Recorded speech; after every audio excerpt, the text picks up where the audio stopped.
Hello, what's up guys? Welcome po sa aking YouTube channel. Ako nga pala yung Kuya Carl.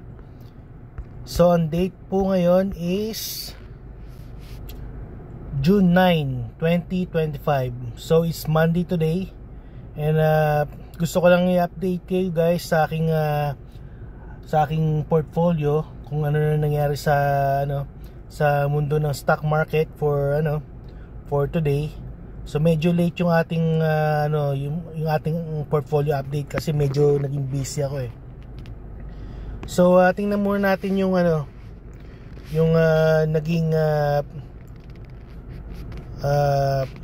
distribution ng Yieldmax ETF sa group D ng which is sa kinabibilangan ng MSTY, which is MISTY.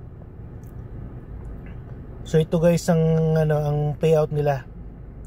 So GP 0.3455, GPTY 0.2977, LFGY 0.4664, QDTY 0.2307, RDTY 0.2108, SDTY 0.2175, ULTY 0.0945, YMAG 0.2089, YMAX 0.1721. So lahat yan guys weekly. Tapos ito naman yung yung group D, yung monthly payment na ng mga dividends. AIYY 0.3209, AMC 0.5955, APLI 0.3119, DSO 0.5588, MISTI 1.4707, SMCY 1.5795, WNTR $3.07, XYZY 0.8732, YQQQ 0.2650. So yun yung guys yung ating distribution sa group D ng Yieldmax ETF. Tapos punta naman tayo sa aking portfolio, well simple portfolio kung magkaano na nito. So let's see, let's find out.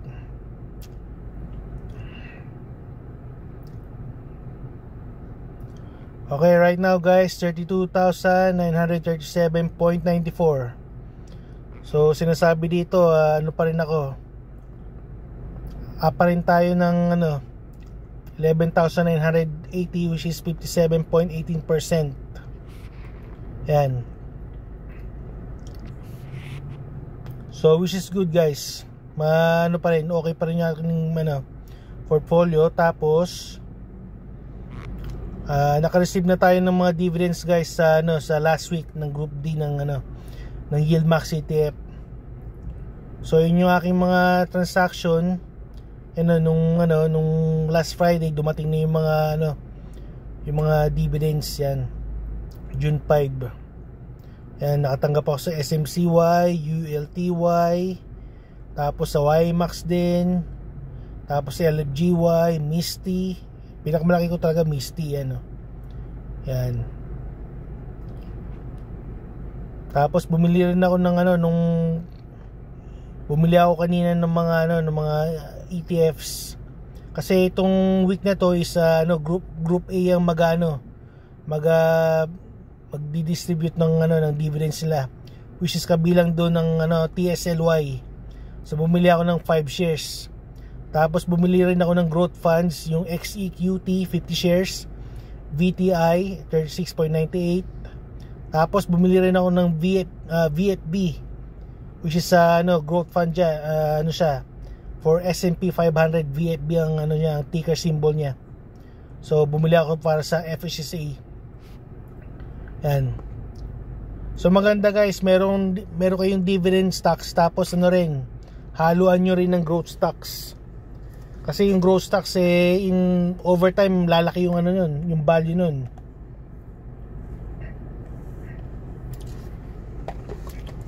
So yun lang guys yung aking update for today. Tapos punta naman tayo sa ating topic ngayon. So sa aking mga videos, every time siguro magkakaroon tayo ng mga financial education videos. So punta tayo dito sa aking notes.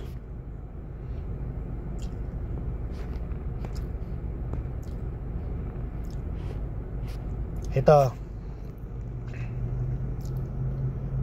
Marami tayong rito marami tayong mga matututunan dito sa ating notes. Ito, beginner's guide sa stock market. Gusto mo bang mag-invest sa stock market pero hindi mo alam kung paano magsimula? So nasa tamang lugar ka. Maraming familiar ka sa mga terminong stocks, bonds at mutual funds, pero parang nakakalito pa rin. So sa article na ito, pag-uusapan natin ang lahat ng kailangan mong malaman tungkol sa pag-invest sa stock market. I-breakdown natin dito ng simple at madaling maintindihan, at ang magandang balita, hindi kailangan ng malaking puhunan para makapagsimula. Kahit baguhan ka pa lang, pwede mong palaguin ang iyong pera. Pero kailangan mo munang magbago ng mindset. So ano ba yun? Malalaman mo sa article na ito. So ano ba talaga investing? So nung unang panahon, nung panahon pa ng mga explorer, nag-i-invest sa mga mayamang negosyante sa mga barkong naglalayag para sa pampalasa, seda o ginto. Sila ay kikita kung magtatanggubay ang biyahe, pero malulugi kung may sakuna. So dito ang nagsimula ng konsepto ng risk and reward. So ngayon sa present day, ang investing ay ang proseso ng pagpapalago ng iyong pera sa pamamagitan ng paglalagay nito sa mga bagay na kumikita sa paglipas ng panahon, tulad ng stocks, mutual funds, bonds o real estate. Sa madaling salita, pinagtatrabaho mo ang iyong pera, hindi lang nakatiwangwang sa bangko. So halimbawa, kapag bumili ka ng shares or ng stocks ng isang kumpanya, nagiging bahagi ka ng may-ari nito, nagiging part owner ka. Habang lumalago ang negosyo, tumataas din ang halaga ng iyong shares. So mahalaga ang paalala, lahat ng investment ay may risk. Pwede kang kumita, pero pwede rin bumaba ang halaga ng iyong pera.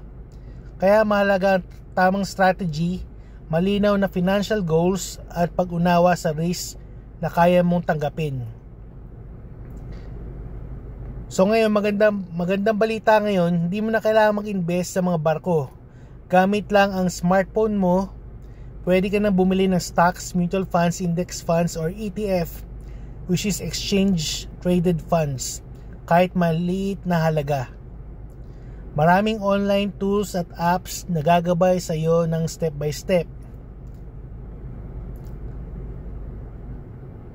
So unang step, paglagpas sa takot at maling akala. Baka malugi ako, parang sugal lang. Investing ay hindi get rich quick scheme. Ito ay tungkol sa matalinong pagpapalago ng pera sa paglipas ng panahon, gamit ang long-term strategies. Number 2, ang hirap intindihin. Oo, nakakalito sa simula ang mga termino, pero kayang-kaya itong matutunan, lalo na kung may magpapaliwanag ng simple, tulad ng ginagawa natin dito. So ito, pangatlo, wala akong malaking puhunan. Pwede kang magsimula sa napakaliit na halaga. So meron kang $500 or $25 or $50. Hindi kailangan maging milyonaryo. Ang investing ay parang pagtatanim. Mas mahalaga ang consistency kaysa sa laki ng puhunan sa simula. Bawat buwan na hindi ka nag-invest, sayang na opportunity. So layunin natin is financial freedom. Ang kakayahang mabuhay ng komportable at hindi palaging stress sa pera. Huwag matakot magsimula. Hindi mo kailangan maging perpekto. Ang mahalaga ay ang unang hakbang. Bakit dapat mag-invest kahit na may savings ka na? Mahalaga ang savings, pero hindi sapat para talunin ang inflation. Bumababa ang halaga ng pera mo taon-taon dahil sa pagtaas ng presyo ng bilihin. Kung nasa regular savings lang ang pera mo na maliit ang interest, minsan 0.1, talo ka sa halaga ng pera mo. Ang 100 pesos mo ngayon kulang na sa combo meal pagkatapos ng 5 taon. Number 2, maabot ang long-term goals. Gusto mo bang makabili ng bahay, makapag-aral ang anak, o mag-retire ng maaga at komportable? Kailangan ng perang lumalago ng mas mabilis kaysa sa inflation.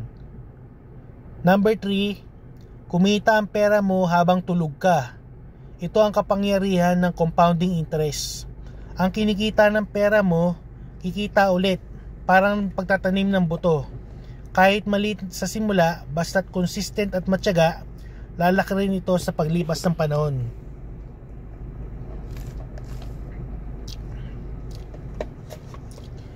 Ito ang mga uri ng investment, risk versus potential na kita. So, uri ng investment, halimbawa, mababang risk, mababang kita. GICs, Canada, time deposit sa Pilipinas. Napakababa, mababa ang interest rate niya, 3.7 to 7.5%. Guaranteed interest, lock-in insured. CDIC, PDIC. Government bonds, Canada. Napakababa, mababa ang interest rate, 2.6 to 3.5%. Pautang sa gobyerno, stable. Katamtamang risk, katamtamang kita. Corporate bonds, Canada, katamtaman ang kita. Pautang sa kumpanya, mas malaking kita versus government bonds. Mas mataas ang risk. Mutual funds, UITFs, katamtaman lang, which is 5 to 8%. Pooled funds, managed ng mga professional, diversified siya, tapos may management fees. ETFs, katamtaman lang ang kanyang interest, parang mutual fund pero nabibili sa stock market. Diversified, very low fees. Mataas na risk, mataas na kita. Individual stocks, mataas ang interest.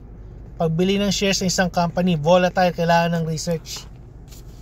Real estate, property, mataas ang katamtaman ng ang interest niya, pero kailangan ng malaking puhunan. At hindi liquid, hindi siya madaling mabenta. Ang kagandahan nito is rental income saka appreciation. Tapos yung REITs, mataas na parang mutual fund sa real estate, dividend income, volatile minsan. Tapos ito yung pinaka-risky cryptocurrency, napakataas, variable digital assets.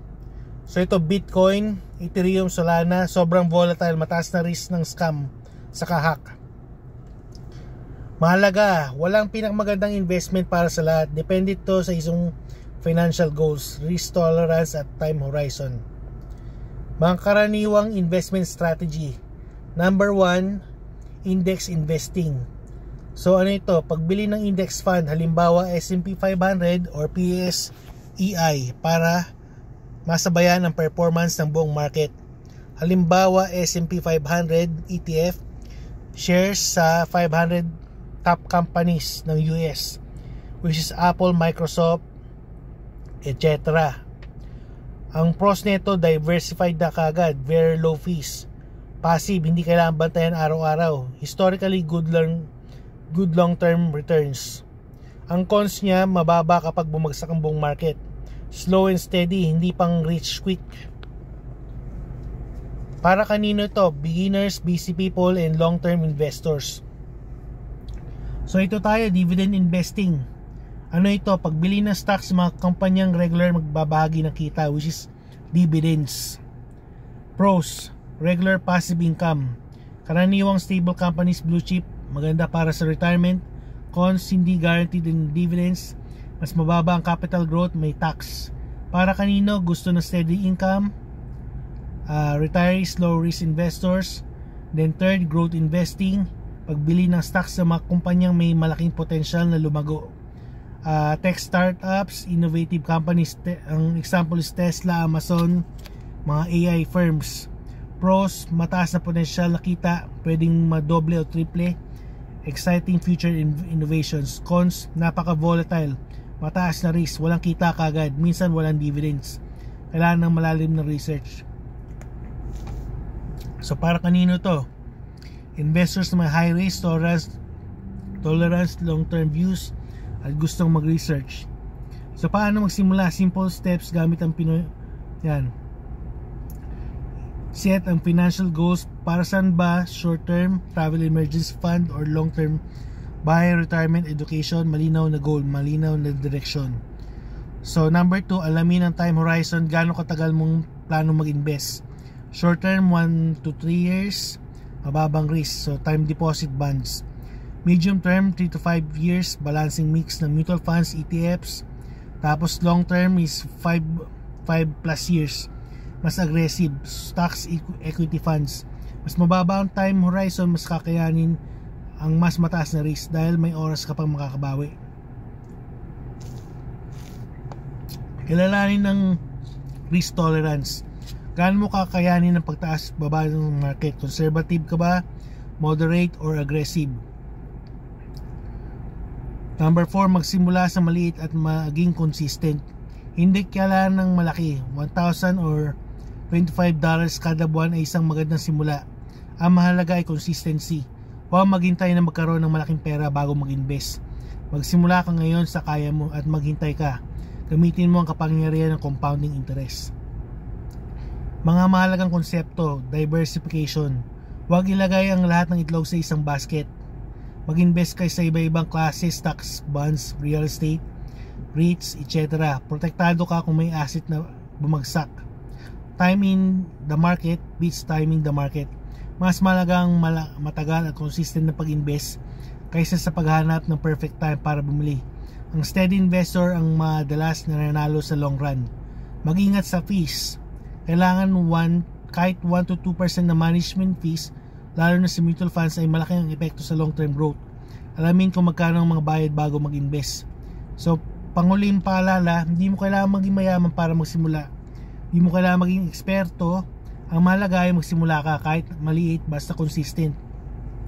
Simulan ang mga bagay na naiintindihan mo. Habang lumalawak ang kaalaman mo, mas lalaki ang kumpiyansa mo para mag-explore. Kaya, handa ka na bang simulan ng inyong investing journey? Mag-research, magtakda ng goals at magsimula na. Ang pera mo, pagtatrabahuin mo na. So ito lang guys yung yung ating investing video for today, and I hope na I'll see you guys sa aking video. And ito yung aking disclaimer na I'm not a financial advisor, I'm just an amateur investor. So lahat ng aking mga sinasabi dito is only for entertainment and informational purposes only lang. And hindi ako guys responsible sa inyong mga investment. So I hope that you guys do your own diligent research. So until then guys, hanggang dito na lang. Take care, God bless, have a good day, bye.